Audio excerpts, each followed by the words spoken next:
మా latest videos కోసం మా ఈ తెలుగు న్యూస్ ఛానల్ సబ్స్క్రైబ్ చేసి గంట సింబల్ యాక్టివేట్ చేసుకోండి.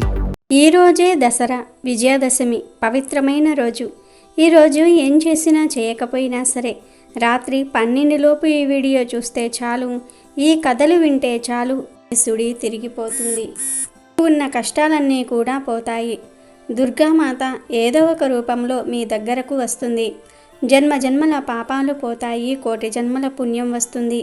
మీకు తిరిగిలేని రాజయోగం పడుతుంది. ఇక మీ ఇంట్లో అన్ని శుభాలే జరుగుతాయి. ఆశ్వయుజ మాసం శుక్లపక్షంలో మొదటి 9 రోజులను దేవీ నవరాత్రులుగా జరుపుకుంటాం. ఈ 9 రోజుల్లో చివరి 3 రోజులు దుర్గాష్టమి, మహర్నవమి, విజయదశమి. ఈ 9 రోజులు అమ్మవారిని వివిధ రూపాల్లో అలంకరించి నైవేద్యాలు సమర్పిస్తారు. కోరిన కోరికలు తీర్చే కొంగు బంగారం దుర్గాదేవికి దేశవ్యాప్తంగా నవరాత్రి ఉత్సవాలు నిర్వహిస్తూ ఉంటారు. నవరాత్రుల్లో ఆఖరి రోజునే విజయదశమి అని దసరా అని పిలుస్తూ ఉంటారు. విజయదశమి వచ్చిందంటే దేశమంతా ఒక్కటే కోలాహలం. ఎందుకంటే దేశంలో విభిన్న ప్రజలు ఉన్నప్పటికీ దసరాను అందరూ కలిసి జరుపుకుంటూ ఉంటారు. ఈరోజు ఏ పని ప్రారంభించినా విజయం చేకూరుతుందని విశ్వసిస్తారు. దుర్గాదేవి మహిషాసురుడితో 9 రాత్రులు యుద్ధం చేసి అతడిని వధించింది. ఈ విధంగా 10వ రోజు ప్రజలంతా పండుగ జరుపుకున్నారు. అదే విజయదశమి. దేవీ పూజ ప్రాధాన్యత ఈశాన్య భారతదేశంలో అధికంగా ఉంటుంది. దసరా వంటి పండుగలు చేసుకోవటంలో వెనుక అంతరార్థాన్ని మనం గ్రహించాలి. ఈ పండుగలను నిర్ణయించిన సుప్రసిద్ధులైన పురాణ పురుషులు, ఋషులు వాటిని పాటిస్తే వచ్చే అధిక ప్రయోజనాల గురించి చాలా చెప్పారు. దసరా అంటే మామూలుగా చెప్పాలంటే చెడుపై మంచి విజయం సాధించడంగా పేర్కొనాలి. దేవతలను ఆరాధించటం ద్వారా మంచిని పెంచే శక్తిని మనం పొందుతాం. ఆ విధంగా చెడుని నిర్ణయించే యోగ్యతను మనం సాధించగలుగుతాం. అప్పుడు మన చుట్టూ ఉండే ప్రపంచం కూడా ఎంతో మంచిగా పద్ధతిగా ఉంటుంది. దానితో పాటే మనం కూడా మంచిగా ఉంటాం. మనం తెలియక దసరా అని పిలుస్తూ ఉంటాము. కానీ దాని యథార్థమైన పేరు దశహర. దశ అంటే 10, హర అంటే నశించటం. వరగర్భంతో ప్రజలను పీడించే రావణాసురుడి 10 తలలను భగవంతుడైన శ్రీరామచంద్రుడు సంహరించాడు. కాబట్టి ఈ రోజున దసరా అని వాడుక భాషలో పిలుస్తూ శ్రీరాముడికి ప్రతి సంవత్సరం ఈ రోజున ఉత్సవంగా నిర్వహిస్తారు. అంతేకాదు మనలో ఉన్న కామము, క్రోధము, లోభము, మోహము, మదం, ఆశ్చర్యం, అహం, కౌర్యం, పాపం, చింతన, ద్వేషం అనేది 10 రకాలైన చెడు గుణాలను నశింపచేయమని చెప్పేదే దసరా పండుగ. శ్రీరాముడు ఈ దశమి రోజునే దుష్ట సంహారం గావించి విజయాన్ని పొందాడు. కాబట్టే దీనిని విజయదశమి అని పిలుస్తారు. దసరా రోజే ఆయుధ పూజ చేస్తారు. ఆయుధ పూజ అంటే కేవలం కత్తులు, బాణలనే కాదు, మనం ఏ వృత్తిలో ఉంటే ఆ వృత్తికి సంబంధించిన పనిముట్లను రాములవారి పాదాల చెంత ఉంచి ఆ వృత్తిలో ఎటువంటి ఆటంకాలు లేకుండా విజయం కలగాలని పూజ చేస్తారు. స్కూల్కు, కాలేజీలకు వెళ్ళే పిల్లలు పుస్తకాలను, పెన్నులను, ఆఫీసుకు వెళ్ళే ఉద్యోగులు ల్యాప్టాప్, ఐడి కార్డులను, వ్యవసాయానికి వెళ్ళే రైతులు నాగలిని, ట్రాక్టర్ పాలాలను దేవుడు పాదాల చెంత ఉంచి పూజ చేస్తారు. కొత్త వాహనాలను లేదా పాత వాహనాలను శుభ్రం చేసి పూజ చేస్తారు. సంవత్సరం అంతా ఎటువంటి ఆటంకాలు లేకుండా కుటుంబ సభ్యులందరికీ శ్రీరామ రక్ష కలుగుతుందని విశ్వసిస్తూ ఉంటారు. ఇంద్రకీలాద్రిపై కొలువు తీరిన దుర్గమ్మ పుట్టినిల్లు ఓ పోలీస్ స్టేషన్ అంటే నమ్మగలరా? వినడానికి కాస్త విడ్డూరంగా ఉన్నా అది ముమ్మాటికి నిజం. దుర్గమ్మను తమ ఆడపడుచుగా భావిస్తారు విజయవాడ పోలీసులు. ఎన్నో ఏళ్లుగా ఆ సాంప్రదాయం కొనసాగుతోంది. విజయవాడలో ఇంద్రకీలాద్రిపై కొలువుదీరిన కనకదుర్గమ్మకు ఏ పూజ చేసినా 1 టౌన్ పోలీసులు పాల్గొనటం ఆనవాయితీగా వస్తుంది. మరి ముఖ్యంగా దసరా ఉత్సవాలు ప్రారంభం అవ్వాలంటే పోలీస్ స్టేషన్ నుండి అమ్మవారికి మొదటిసారి తీసుకురావాల్సిందే. బెజవాడ పోలీసులు అమ్మవారిని తమ తోబుట్టువుగా భావిస్తారు. ఇంద్రకీలాద్రిపై దసరా ఉత్సవాలు ప్రారంభానికి ముందే 1 టౌన్ పోలీస్ స్టేషన్లో సందడి మొదలవుతుంది. నవరాత్రులు ప్రారంభం ముందు రోజు రాత్రి పోలీస్ స్టేషన్ నుంచి అమ్మవారికి పసుపు, కుంకుమ, చీర, సారెను తీసుకుని వెళ్తారు అధికారులు. పోలీస్ స్టేషన్ నుంచి అందించిన చీరను అమ్మవారికి అలంకరించిన తర్వాతే దసరా ఉత్సవాలు ప్రారంభమవుతాయి. పురాణాల ప్రకారం 14-15వ శతాబ్దంలో కొండవీటి రెడ్డి రాజులు విజయవాడ పరిసర ప్రాంతాలను పరిపాలించేవారు. ఆ సమయంలో ప్రస్తుతం విజయవాడ ఉన్న స్థలంలో ఎలాంటి పట్టణం, గ్రామం ఉండేది కాదు. ఎక్కడ చూసినా చుట్టూ చెట్లు, దట్టమైన అడవులు ఉండేవి. ఆ ప్రాంతమంతా క్రూర మృగాలు సంచరిస్తూ ఉండేవి. కొంతమంది జాలర్లు కృష్ణానదిలో చేపలు పట్టేందుకు వస్తూ ఉండేవారు. జాలర్లకు కాపలాగా ఉండేందుకు కొండవీటి రెడ్డిరాజులు 2 సిపాయిలను నియమించారు. వారిలో ఒకరి పేరు మంగయ్య. ఆ 2 సైనికులు చాలా జాగ్రత్తగా వారి విధులను నిర్వర్తించేవారు. జాలర్లు నదిలో చేపలు పట్టి వాటిని కొండపల్లికి తీసుకువెళ్ళేవారు. కొండపల్లిలో వెళ్లే మార్గం మధ్యలో, అంటే ప్రస్తుతం విజయవాడ 1 టౌన్ పోలీస్ స్టేషన్ ఉన్న ప్రాంతంలో జాలర్లు సేద తీరేవారని చరిత్ర చెప్తుంది. కొద్దిసేపటి తర్వాత మళ్ళీ వారి ప్రయాణాన్ని కొనసాగించేవారట. ఏదో చిన్న పొరపాటు కారణంగా జాలర్లకు కాపలాగా ఉన్న 2 సిపాయిలను విధుల నుంచి తొలగించారట అప్పటి పాలకులు. కొంతకాలం తర్వాత నదిలో చేపలు పట్టేందుకు వచ్చే జాలర్లు వారు సేద తీరేందుకు అనుకూలంగా ఆ ప్రాంతంలో చిన్న చిన్న గుడిసెలను కట్టుకున్నారు. అలా ఆ ప్రాంతంలో ఓ చిన్న ఊరు ఏర్పడింది. ఆ ఊరును జాలర్లపల్లె అని పిలిచేవారు. ఉద్యోగం పోగొట్టుకున్న సైనికులు కూడా జాలర్లపల్లిలో జాలర్లతో కలిసి జీవనం సాగించేవారు. సిపాయిగా ఉద్యోగం పోగొట్టుకున్న మంగయ్య జీవనాధారం కోసం మేకలను కాసేవాడు. ఒకరోజు మంగయ్య మేకలను తోలుకుని ఇంద్రకీలాద్రి కొండపై వెళ్ళాడు. అక్కడ ఓ ప్రాంతంలో కూర్చుని ఏదో పరధ్యానంలో ఓ చిన్న రాయిని తీసుకొని మట్టిపైన ఏదో గీతలు గీస్తూ కూర్చున్నాడు. అలా గీస్తూ ఉన్న సమయంలో ఆ మట్టిలో నుంచి ఓ చిన్న విగ్రహం లాంటి రూపం బయటపడింది. అయినా మంగయ్య పరధ్యానంలో విగ్రహాన్ని పట్టించుకోకుండా వెళ్ళిపోవటంతో అమ్మవారు ఆగ్రహించి సిపాయి మంగయ్య కూతురి ఒంటిలోకి పూనుకుంది. దాంతో ఆ చిన్నపిల్ల గంభీరంగా మాట్లాడడం మొదలుపెట్టి, "ఏం మంగయ్య, నేను అనుగ్రహించినా నన్ను పట్టించుకోకుండా వచ్చేస్తావా?" అంటూ అడిగింది. ఆ మాటలు విన్న మంగయ్య విగ్రహం బయటపడిన ప్రదేశానికి వెళ్ళి విగ్రహాన్ని వెలికి తీసి చూశాడు. అది ఓ అద్భుతమైన అమ్మవారి విగ్రహం. ఆ విషయం జాలర్లపల్లెలోని ప్రజలకు తెలిసి తిలకించి అమ్మవారికి ఓ చిన్న గుడిసెను నిర్మించి పూజలు చేయటం ప్రారంభించారు. అలా మంగయ్య అమ్మవారిని సేవిస్తూ ఉండగా ఓ రోజు రాత్రి అమ్మవారు మంగయ్య కలలో కనిపించింది. అలా కనిపించిన అమ్మవారు, "మంగయ్య, నన్ను నీ తోబుట్టువుగా భావించు. దసరా ఉత్సవాలకు మొదటి సారెను నీ చేతుల మీదుగా అందించు. అప్పుడు నేను నీ ఇంటికి వచ్చి పసుపు కుంకుమలు తీసుకుంటాను" అని చెప్పి మాయమైపోయింది. ఆ తర్వాత కొంతకాలానికి మంగయ్య కూతురు అమ్మవారిలో ఐక్యమయ్యింది. దాంతో అమ్మవారే మంగయ్య చేతితో పూజలు అందుకునేందుకు అతని కూతురిలా వచ్చిందని ప్రజల నమ్మకం. అమ్మవారు తన పుట్టినిల్లుగా భావించిన మంగయ్య ఇల్లు కాలక్రమేణా శిథిలం అయిపోవటంతో బ్రిటిష్ అధికారుల కాలంలో 1900 సంవత్సరంలో మంగయ్య ఇల్లు ఉన్న ప్రదేశంలో ఓ పోలీస్ స్టేషన్ను నిర్మించారు. రాబర్ట్ హెన్స్ అనే ఒక బ్రిటిష్ అధికారి అమ్మవారి మహిమలను గురించి, ఆ పోలీస్ స్టేషన్ గురించి ఓ శిలాశాసనంలో రాయించారు. కానీ ఆ పోలీస్ స్టేషన్ కూడా శిథిలావస్థకు రావటంతో ఇప్పుడు ఉన్న 1 టౌన్ పోలీస్ స్టేషన్ను నిర్మించారు. ప్రస్తుతం బెజవాడ 1 టౌన్ పోలీసులు అమ్మవారిని తమ తోబుట్టువుగా భావించి మొదటిసారెను అమ్మవారికి అందిస్తారు. పోలీస్ స్టేషన్ నుంచి వచ్చిన చీరను అమ్మవారికి అలంకరించిన అనంతరం దసరా ఉత్సవాలు ప్రారంభమవుతాయి. అలా బెజవాడ 1 టౌన్ పోలీస్ స్టేషన్ అమ్మవారికి పుట్టినిల్లుగా, అక్కడి పోలీసులు అమ్మవారికి తోబుట్టువులుగా మారారు. ఇప్పటికీ అదే సాంప్రదాయం కొనసాగుతూ వస్తుంది. విజయవాడ కనకదుర్గమ్మ పుట్టిల్లు. నమ్మిన వారి ఇంట ఆవిడ కొంగు బంగారంలా నిలబడేది. అక్కడ ఆవిడ చేసిన మహిమలు కోకొల్లలు. దుర్గాదేవి ప్రతిరోజు విజయవాడ నగర సంచారం చేస్తుంది. దానికి గుర్తుగా ఇప్పటికీ ఎందరో ఉపాసకులకు కొండ మీద రాత్రి నిద్రించే వాళ్ళల్లో కొందరికి ఆవిడ కాలి గజ్జల చప్పుడు వినబడుతుంది. 1955వ సంవత్సరంలో జరిగిన యథార్థ సంఘటన ఇది. విజయవాడలో ఢిల్లీ వెంకన్న అనే ఒక రిక్షా కార్మికుడు ఉండేవాడు. ఆయన అమ్మవారి భక్తుడు. కాయ కష్టం మీదే బ్రతికేవాడు. అప్పట్లో రోజులు మారాయి అనే సినిమా విడుదల అయ్యింది. ఈయన రిక్షా కార్మికుడు కాబట్టి సినిమా హాల్ దగ్గర ఉండేవాడు.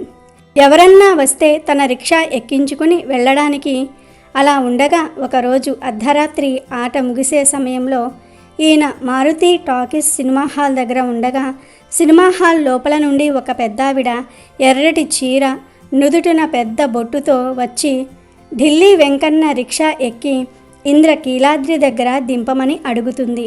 అక్కడ నుండి ఆయన రిక్షాలో వస్తూ ఉండగా ఆవిడ మాట్లాడుతూ, బాబు, అర్ధరాత్రి సమయమైంది కదా, మొత్తం చీకటిగా ఉంది, అర్ధరాత్రి దుర్గమ్మ గ్రామ సంచారానికి వస్తుందంటారు కదా, నీకు భయం వేయట్లేదా అని అడుగుతుంది. దానికి సమాధానంగా ఆ రిక్షా వెంకన్న, అమ్మా, దుర్గాదేవి మా తల్లి దగ్గర ఏ బిడ్డకు భయముంటుంది చెప్పు తల్లి, భయమెందుకు మాకు అన్నాడు. కొంత దూరం వెళ్ళగా ఇంద్రకీలాద్రి గుడి రాగానే ఆయన రిక్షా ఆపి ఏ ఇంటికి వెళ్ళాలమ్మా అని ఆమెను అడుగుతాడు. కానీ వెనక నుండి సమాధానం లేదు. అదేంటి అని వెనక్కి తిరిగి చూడగా ఆవిడ ఉండదు రిక్షాలో.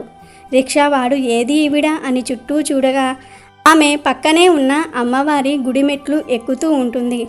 అదేంటి అమ్మా, డబ్బులు ఇవ్వలేదు అని అక్కడి నుండే అడుగుతాడు వెంకన్న. అప్పుడు ఆ అమ్మాయి, నీ తలపాగాలో పెట్టాను చూడు అంటుంది. వెంకన్న తలపాగాలో చూసుకోగా అమ్మవారి బంగారుపు గాజు ఒక పక్క, 10 రూపాయల నోటు మరో పక్క ఉన్నాయి. మళ్ళీ ఆవిడ వైపు వెంకన్న తిరిగి చూస్తాడు. అలా వెంకన్న చూస్తూ ఉండగానే ఆవిడ మెట్ల మీదే మాయమైపోతుంది. వెంటనే ఆయనకు అర్థమవుతుంది, తన రిక్షా ఎక్కింది ఆ అమ్మలగన్న అమ్మ, ముగలమ్మల మూలపుటమ్మ దుర్గమ్మే అని. దాంతో ఒక్కసారిగా ఆనందంతో వెర్రి కేకలు వేయటం మొదలు పెడతాడు. చుట్టుపక్కల ఉన్న వాళ్ళందరూ కూడా పరుగున వచ్చి ఏమయ్యింది ఏంటి అని అడుగగా వారికి జరిగిందంతా కూడా చెప్తాడు. బ్రాహ్మణ వీధిలో ఉన్న అమ్మవారి ఉపాసకులకు వచ్చింది అమ్మవారే అని అర్థమైపోతుంది. ఇలా ఎన్నో సంఘటనలు విజయవాడలో జరిగాయి. ఈ సంఘటన అప్పటి ఆంధ్రకేసరి అనే పత్రికలో కూడా గాజు ఫోటోతో సహా వేశారు. నిజంగా జరిగిన ఈ అమ్మవారి కథను వింటే చాలు మీ కష్టాలన్నీ కూడా తొలగిపోతాయి. అమ్మవారు అనుగ్రహిస్తుంది. ఇది నిజానికి కథ కాదు, నిజంగా జరిగింది. చాలా ఇంట్రెస్టింగ్గా ఉంటుంది. చివరి వరకు వినండి. అప్పట్లో గాజులు షాపుకి వెళ్ళి కొనుక్కునేవారు కాదు, గాజులు అమ్ముకునేవారు. ఊరికి వచ్చి తిరిగి అమ్మేవారు. అనగనగా వెంకటాపురం అనే ఊరిలో గాజుల వ్యాపారి ఉండేవాడు. అతని పేరు దుర్గాదాస్. ఈయన దుర్గామాత భక్తుడు. ఈయన రోజుకో ఊరు తిరుగుతూ స్త్రీలకు గాజులు వేసేవాడు. ఎల్లప్పుడూ కూడా ఆ దుర్గామాతనే స్మరిస్తూ ఉండేవాడు. ఇతను ప్రతి స్త్రీని దుర్గా అనే పిలిచేవాడు. ఎవరికి గాజులు వేసినా ఆమెను దుర్గా అనే పిలిచేవాడు. ప్రతి స్త్రీని దుర్గామాతగానే భావించేవాడు. దుర్గాదాస్ ఒకరోజు గాజుల పెట్టెను ఎత్తుకొని గోపాలపురం అనే గ్రామానికి నడుచుకుంటూ వెళ్తూ ఉండగా మార్గ మధ్యలో నిర్జన ప్రదేశంలో చెరువు పక్కన ఒక అమ్మాయి బిందె పట్టుకొని కనిపించింది. ఆమె ముత్తైదువు. చక్కగా ముక్కు పుడక, కాళ్లకు పసుపు, నుదుటిన పెద్ద బొట్టు పెట్టుకుని ఉంది. ఆ అమ్మాయి దుర్గాదాసును పిలిచి నాకు గాజులు వేస్తావా అని అడిగింది. అప్పుడు దుర్గాదాస్ గాజుల పెట్టెను ఒక చెట్టు కింద దింపాడు. అప్పుడు ఆ అమ్మాయి ఎరుపు, పసుపు, ఆకుపచ్చ రంగుల గాజులను చేతి నిండా వేయించుకుంది. అప్పుడు ఆ అమ్మాయి దుర్గాదాసుతో, నేను మా అత్తవారి ఇంట్లో ఉన్నాను, నువ్వు గోపాలపురం వెళ్తూ ఉన్నావు కదా, శివాలయం పక్కన ఒక పెద్ద అరుగుల ఇల్లు ఉంటుంది, ఆ ఇల్లు మాదే, ఈ గాజులకు డబ్బులు మా నాన్నగారు ఇస్తారు, నువ్వు అక్కడ డబ్బులు తీసుకో అని చెప్పింది. మా నాన్నగారికి నా మీద కోపం ఉంది, మాకు అమ్మాయి లేదు అని అన్నా అంటాడు. అప్పుడు మా దేవుని గదిలో ఒక పాత కుంకుమ భరిణ ఉంది, అందులో ఒక కాసు ఉంది, అది తీసి ఇవ్వమన్నాను అని చెప్పు. దానికి మా నాన్న కుదరదంటాడు, అయినా గట్టిగా పట్టుకో, కాసు తీసుకొనిదే అస్సలు వదలకు అని ఆమె దుర్గాదాసుతో చెప్తుంది. అప్పుడు దుర్గాదాస్ సరే అని శివాలయం పక్కన ఉన్న ఎత్తరుగుల ఇంటికి వస్తాడు. ఆ ఇల్లు చూడడానికి పెద్దదే అయినా చాలా పేదరికంలో ఉంది. ఆ ఇంటి ముందర వేద విద్యార్థులు కనిపిస్తారు. దుర్గాదాస్ ఇంటి యజమానిని పిలిచి, అయ్యా, చెరువు దగ్గర మీ అమ్మాయికి గాజులు వేశాను. మీ అమ్మాయి డబ్బులు మీ దగ్గర తీసుకోమని చెప్పింది. నాకు త్వరగా డబ్బు ఇప్పిస్తే వెళ్తాను, ఇంకా ఊరంతా తిరిగి గాజులు వెయ్యాలి అని అంటాడు. దానికి రామకృష్ణ పండితుడు ఆశ్చర్యపడి, నాకు అస్సలు ఆడ సంతానమే లేదు, నువ్వు తప్పుగా మా ఇంటికి వచ్చావు అని అంటాడు. అప్పుడు ఆ దుర్గాదాస్ శివాలయం పక్కన రామకృష్ణ పండితులు అంటే మీరే కదా అని అంటాడు. దానికి రామకృష్ణ పండితుడు అవును నేనే అంటాడు. దానికి దుర్గాదాస్, అయ్యా, ఏవైనా గొడవలు ఉంటే మీరు చూసుకోవాలి. చాలా లక్షణమైన అమ్మాయిని కాదనుకుంటున్నారా? మీరు అలాగే అంటారని అమ్మాయి చెప్పింది కూడా. నా డబ్బులేవో నాకు ఇప్పిస్తే వెళ్ళి నా పని నేను చూసుకుంటాను అని అంటాడు దుర్గాదాస్. దానికి రామకృష్ణ పండితుడు, నాకసలు అమ్మాయిలే లేరు, ఎవరికో గాజులు వేసి నన్ను డబ్బులు అడగటం ఏంటి అని దుర్గాదాస్తో వాదిస్తాడు. అక్కడ ఏదో గొడవ జరుగుతున్నట్లుగా గమనించిన చుట్టుప్రక్కల వారు అక్కడికి వస్తారు. దానికి దుర్గాదాస్, మీరు భలేవారు, ఎంత కోపం ఉంటే మాత్రం కన్న కూతురిని కాదనుకుంటారా? అమ్మాయి నాతో అక్కడే చెప్పింది మీరు ఇలా అంటారని. అయ్యా, మీ అమ్మాయి నాతో చెప్పింది మా నాన్న దగ్గర నువ్వు ఖచ్చితంగా డబ్బులు తీసుకోమని, ఎట్టి పరిస్థితుల్లో డబ్బు తీసుకోకుండా వెళ్ళకని, మీ పాత పూజ గదిలో కుంకుమ భరిణలో కాసు ఉంటుందని నాతో చెప్పింది. ఆ కాసు అయినా తెచ్చి ఇవ్వండి అంటాడు దుర్గాదాస్. అప్పుడు రామకృష్ణుడు, మా దేవతా మందిరంలో అసలు కుంకుమ భరిణ లేనే లేదు, ఇంకా కాసు ఎక్కడిది అంటాడు. మీ అమ్మాయి చెప్పింది చూడవయ్యా అంటాడు దుర్గాదాస్. చుట్టుప్రక్కల వాళ్ళు కూడా, దుర్గాదాస్ మన గ్రామానికి ఎప్పుడూ వచ్చేవాడే, ఒక్కసారి మీ దేవతా మందిరంలో కుంకుమ భరిణ ఎక్కడుందో చూడండి అని రామకృష్ణుడితో అంటారు. ఈ తతంగమంతా వింటున్న పండితుని తల్లి పూజామందిరంలో ఎక్కడో చిన్న మీట ఉన్నట్లు నాకిప్పుడు జ్ఞాపకం వస్తుందిరా, ఒక్కసారి బాగా చూడు, అందులో కుంకుమ భరిణ ఉండవచ్చు అంది ఆ వృద్ధురాలు. రామకృష్ణుడికి కొద్దిసేపు వెతికాక ఒక చిన్న మీట కనిపిస్తుంది. దాన్ని తాకగానే ఒక కుంకుమ భరిణ బయటకు వస్తుంది. ఆ కుంకుమ భరిణలో ఒక చిన్న అమ్మవారి ప్రతిమతో పాటు ఒక బంగారు కాసు కూడా ఉంటుంది. అప్పుడు రామకృష్ణుడు మనసులో, అసలు ఇక్కడ కుంకుమ భరిణ ఉన్న విషయం నాకు ఇంతవరకు తెలియదు, నా తల్లి కూడా ఇంతవరకు నాకు చెప్పలేదు. నా తల్లికి తెలిసిన ఈ విషయం ఆ అమ్మాయికి ఎలా తెలిసి ఉంటుందో అని ఆలోచిస్తాడు. రామకృష్ణుడు కుంకుమ భరిణలో చెయ్యి పెట్టగానే ఒక బంగారు కాసు తగులుతుంది. వెంటనే ఆ కాసును బయటకు తీస్తాడు. ఆ తర్వాత ఇంకోసారి కుంకుమ భరిణలో చెయ్యి పెడతాడు. మళ్ళీ ఇంకో కాసు వస్తుంది. ఇలా చెయ్యి పెట్టిన కొద్దీ కాసులు వస్తూనే ఉంటాయి. రామకృష్ణుడు ఒక్కసారిగా ఆశ్చర్యానికి లోనవుతాడు. అప్పుడు ఆ కాసును తన తల్లికి చూపిస్తాడు. అప్పుడు ఆ వృద్ధురాలు, ఇది మా తాతగారి కాలానికి చెందింది. ఈ కుంకుమ భరిణలో అమ్మవారి ప్రతిమను ఉంచి మా తాతగారు ఈ ప్రతిమను ప్రతిరోజు భక్తి శ్రద్ధలతో అర్చించేవారట. తర్వాతి కాలంలో ఈ అమ్మవారి ప్రతిమను పూజించటం మానివేశారు అని ఆ వృద్ధురాలు చెప్తుంది.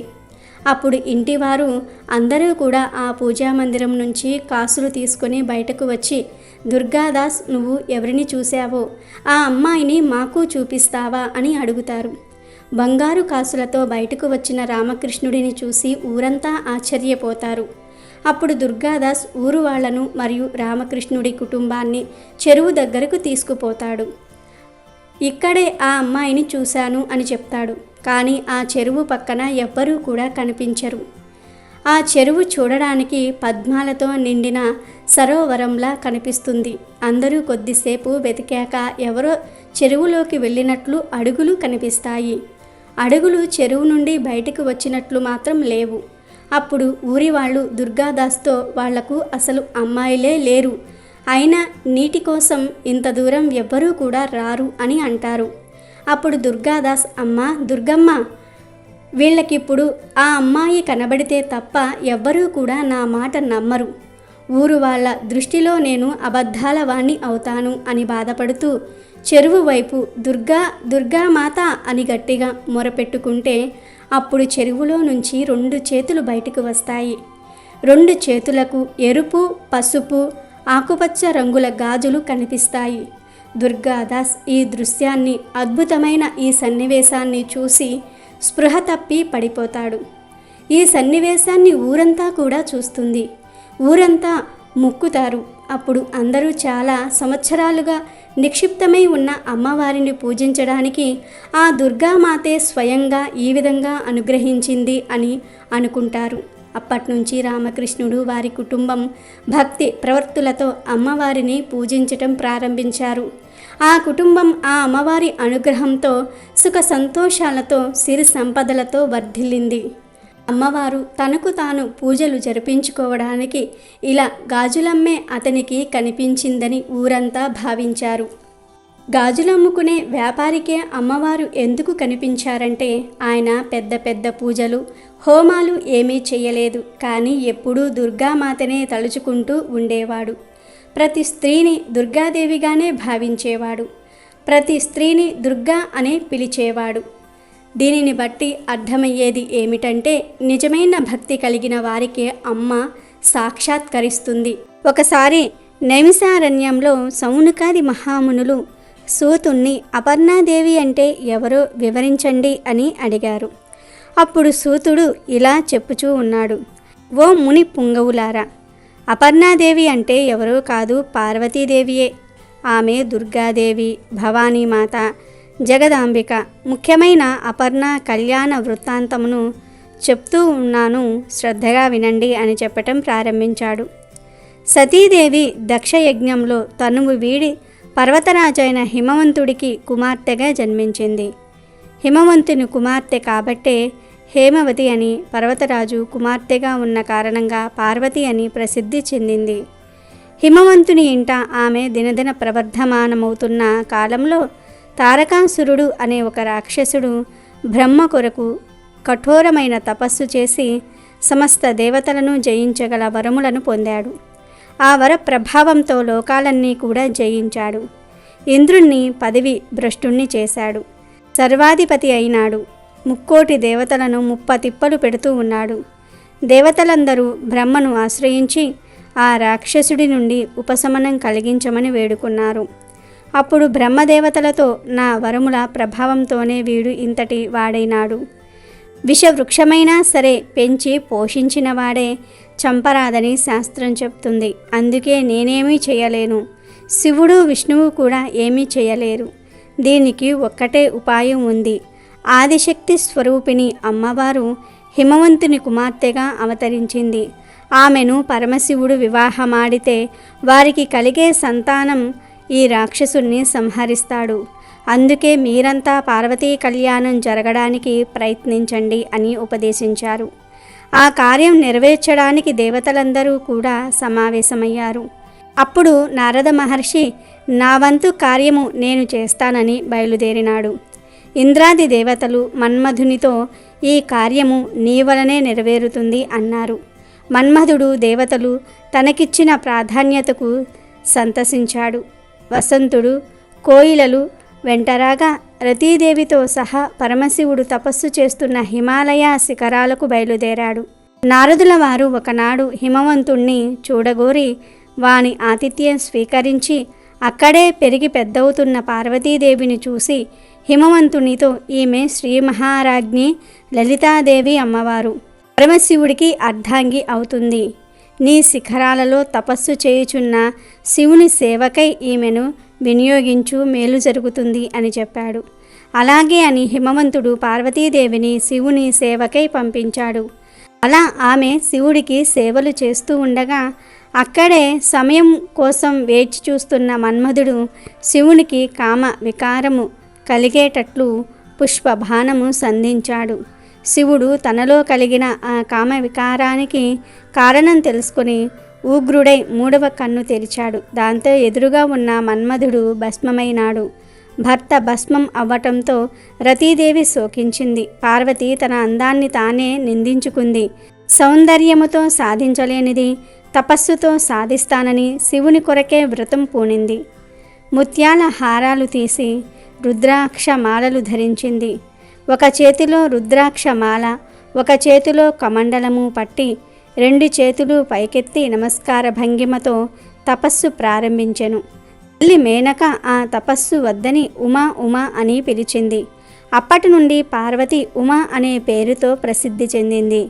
ఎవరేమన్నా సరే శివుణ్ణి సాక్షాత్కారింపజేసుకోవాలని తీవ్రమైన తపస్సు చేస్తోంది పార్వతీదేవి. కొంతకాలం ఆహారం తీసుకోవటం మానింది. మరికొంతకాలము పండ్లు తినటం మానివేసి నీరు మాత్రం పుచ్చుకుంటూ తపమాచరించింది. కొంతకాలం ఆకులు అలములు తింటూ తపస్సు చేసింది. చివరకు ఆకులు అలములు తినటం కూడా మానివేసింది. పంచాగ్ని మధ్యములో ఒంటి కాలిపై నిలిచి తపస్సు చేస్తూ ఉంటే దేవతలు ఆమెను అపర్ణ అపర్ణ అంటూ పిలిచారు. పర్ణము అంటే ఆకు, పర్ణము కూడా తినలేదు కాబట్టి అపర్ణ అన్నారు. అలా ఆమెకు అపర్ణ అనే పేరు వచ్చింది. ఎట్టకేలకు ఆమె తపస్సుకు పరమశివుడు మెచ్చాడు. బ్రహ్మచారి వేషంలో ఆమె చెంతకు వచ్చాడు. ఆమె తపో కారణం గూర్చి అడిగి తెలుసుకున్నాడు. తల్లి తండ్రి లేనివాడు, ఇల్లు వాకిలి లేవు, శ్మశాన నివాసి, పుర్రెలు మెడలో ధరిస్తాడు, తోలు కట్టుకుంటాడు, వట్టి అమంగళ వేషుడు. అతని గురించి తపస్సు చేయటం తెలివి తక్కువ. నా తపస్సులో సగభాగం ఇస్తాను, ఈ తపస్సు నుండి విరమించుకో అన్నాడు. శివుణ్ణి నిందిస్తున్న ఆ బ్రహ్మచారిపై అపర్ణకు కోపం వచ్చింది. నిందాపరుల చెంత ఉండకూడదని అక్కడ నుంచి లేచి దూరంగా వెళ్ళిపోయింది. ఇంతలో శివుడు ఆమె చెయ్యి పట్టుకున్నాడు. పార్వతి కోపంతో "ఛీ దుర్మార్గుడా" అంటూ వెనక్కి తిరిగింది. తీరా చూడబోతే పరమశివుడు ప్రత్యక్షమయ్యాడు. ఒక్కసారిగా పార్వతి సిగ్గుపడిపోయింది. తన తపస్సు ఫలించినందుకు మురిసిపోయింది. మెల్లగా తన చెయ్యి వెనక్కి తీసుకుంటూ "స్వామి, పెద్దలున్నారు, మా నాన్నగారితో మాట్లాడండి" అని చెలికత్తెలతో ఇంటికి వెళ్ళింది. పరమశివుడు పెండ్లి పెద్దలుగా 7 ఋషులను పంపించాడు. అరుంధతి మొదలగు వారితో హిమవంతుని చెంతకు రాయభారం పంపాడు. హిమవంతుడు ఎంతో సంతోషించాడు. తన జన్మ ధన్యమైందనుకున్నాడు. 3 దేవతలు ఒక్కటై మహావైభవోపేతంగా అపర్ణ పరమేశ్వర్ల కళ్యాణము జరిపించారు. తరువాత కుమారస్వామి ఉదయించి తారకాసురుని సంహరించి లోక కళ్యాణం గావించాడు. కథ విన్నవారికి, చదివిన వారికి కోరిన కోరికలు శ్రీ అపర్ణాదేవి అమ్మవారు స్వయంగా తీరుస్తుంది అని సూత మహర్షుల వారు సౌనకాది ఋషులకు శ్రీ అపర్ణాదేవి అమ్మవారి చరిత్ర తెలియజేసినారు. కాబట్టి ఈరోజు రాత్రి 12 లోపు ఈ వీడియో చూస్తే చాలు, ఈ కథలు వింటే చాలు, సుడి తిరిగిపోతుంది. ఉన్న కష్టాలన్నీ కూడా పోతాయి. దుర్గామాత ఏదో ఒక రూపంలో మీ దగ్గరకు వస్తుంది. జన్మ జన్మల పాపాలు పోతాయి, 1,000 జన్మల పుణ్యం వస్తుంది. మీకు తిరిగిలేని రాజ్యయోగం పడుతుంది. ఇక మీ ఇంట్లో అన్ని శుభాలే జరుగుతాయి. అమెజాన్లో బెస్ట్ డిస్కౌంట్స్ కోసం వీడియో డిస్క్రిప్షన్లో లింకు ఉంది, చూడండి. అలాగే మా టెలిగ్రామ్ ఛానల్ సబ్స్క్రైబ్ చేసుకోండి.